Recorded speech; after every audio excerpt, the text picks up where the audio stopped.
আসসালামু আলাইকুম। আমরা প্রায় রেডিয়ান এবং ডিগ্রি ব্যবহার করি কোণ পরিমাপের ক্ষেত্রে, কিন্তু এদের সম্পর্ক কি? কিভাবে আমরা রেডিয়ান থেকে ডিগ্রি অথবা ডিগ্রি থেকে রেডিয়ানে যেতে পারি? চলুন দেখি। এটা হলো বৃত্ত, এই দৈর্ঘ্য হলো ব্যাসার্ধ।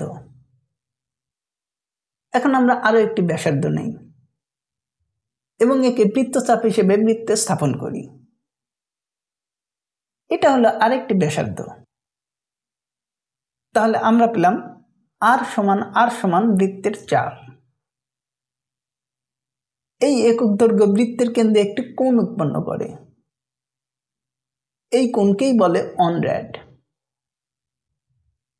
আবার বৃত্তের পরিধি 2πr। এখন লক্ষ্য করুন, 1r তৈরি করে 1 রেডিয়ান,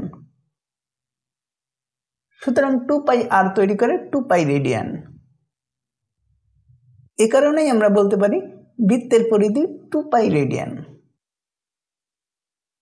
এখানে বৃত্তের পরিধি মানে হলো অন ফুল রোটেশন। আমরা জানি অন ফুল রোটেশন হলো 360 ডিগ্রি।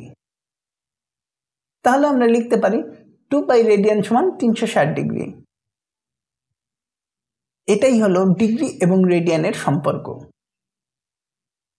এই সমীকরণের মাধ্যমে আমরা সহজেই রেডিয়ান থেকে ডিগ্রি এবং ডিগ্রি থেকে রেডিয়ানে যেতে পারি।